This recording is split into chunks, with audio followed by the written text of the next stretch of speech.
एक समय श्री कृष्ण से युधिष्ठिर ने पूछा कि हे जनार्दन, पौष माह कृष्ण पक्ष की एकादशी का क्या नाम है? उस दिन कौन से देवता का पूजन किया जाता है और उसकी क्या विधि है? आप कृपा करके मुझे बताइए।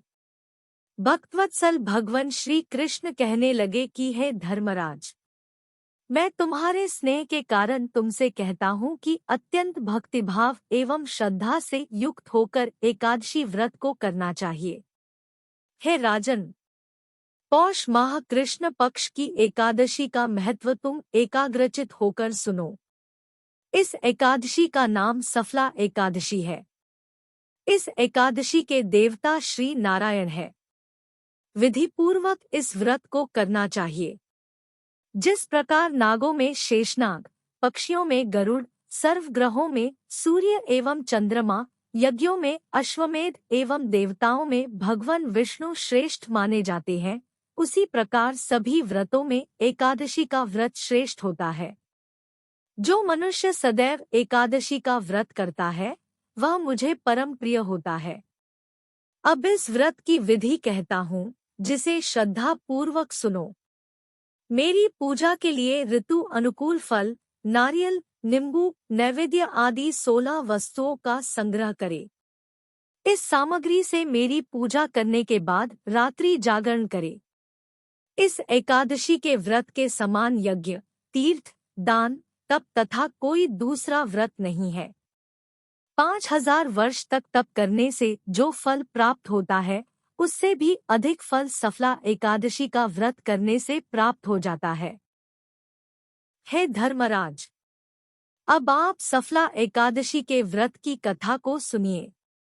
पद्म पुराण में सफला एकादशी की जो कथा मिलती है उसके अनुसार चंपावती नगरी में महिष्मान नाम का एक राजा था।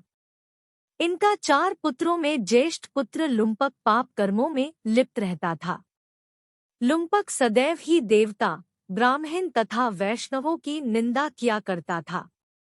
इससे कुपित होकर राजा ने अपने पुत्र को देश से बाहर निकाल दिया। अब वह पापी लुम्पक वन में निवास करने लगा। दिन में वह वन में रहता और रात्रि में नगर में चोरी किया करता। कुछ समय पश्चात सारी नगरी उससे भयभीत हो गई। नागरिक एवं कर्मचारी उसे पकड़ लेते परंतु राजा के भय से उसे छोड़ देते। वन में एक अति प्राचीन विशाल पीपल का वृक्ष था। लोग उस पीपल वृक्ष की भगवान के समान पूजा किया करते थे। उसी वृक्ष के नीचे वह पापी लुम्पक रहा करता था। कुछ समय पश्चात पौष माह कृष्ण पक्ष की दशमी की रात में ठंड के कारण वह सो न सका। सूर्योदय होते होते ठंड से लुम्पक मूर्छित हो गया।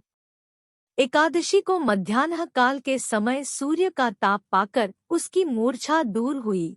तब वह जंगल से फल इकट्ठा करने लगा। सूर्यास्त के पश्चात वह अपनी किस्मत को कोसते हुए भगवान को याद करने लगा। एकादशी की रात भी अपने दोहकों पर विचार करते हुए लुम्पक सो न सका।